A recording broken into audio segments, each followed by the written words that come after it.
की समस्या आपको नजर आ रही है? क्षेत्र की मूलभूत समस्या ये है, जहाँ तक मैं पहले से भी जानता हूँ और अभी भी जानकारी है कि यहाँ पर जो पानी का निकासी नहीं होता है, तो जल जमाव की वजह से लोगों का जीवन अस्त व्यस्त हो जाता है।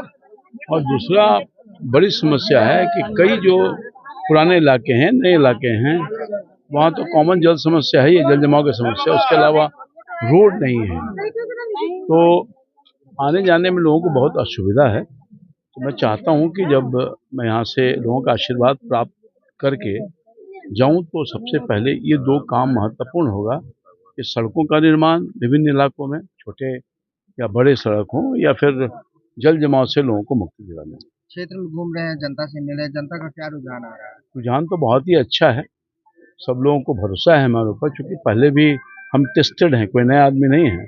एमपी में लगातार मैं 8 बार चुनाव लड़ा हूँ, और भले ही लोकसभा में हार गया, मगर विधानसभा दानापुर की जनता ने हमेशा अपना प्यार और स्नेह बरकरार रखा है। बड़ा आरोप लग रहा है ऋतुराज यादव के लेके, क्या डर गए हैं आप? हम डरे हुए हैं, हमारे आरोप लगाया जा रहा है। आरोप कौन लगा रहा है? बेटी जो है आरोप लगा रही थी, रामकृपाल अंकल हमारे घर पुलिस भेज रहे हैं। सबसे पहले तो ऋतुराज जी की बेटी मेरी बेटी है, मैं उसको आशीर्वाद देता हूँ, बेटा आप पढ़ो लिखो आगे बढ़ो। जहाँ तक वो कह रहे हैं कि मैं डर गया हूँ, तो मैं कभी डरता नहीं, क्योंकि मैंने कोई अपराधी नहीं हूँ, गुंडा नहीं हूँ, जमीन कब्जा नहीं किया हूँ, लोगों की हत्या नहीं किया हूँ।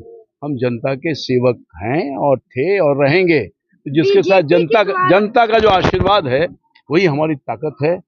किसी से मैंने आज तक नहीं डरा। 44-45 साल का, और मेरे ऊपर 107, 104, 144 का भी केस आज तक नहीं हुआ। अपराधी नहीं डरता है कि सेवक डरता है? लोकतंत्र में जनता ही मालिक होता है, और जो उसका जो नेता होता है या जिसको अपना प्यार देता है, वो उसकी रक्षा स्वयं करता है।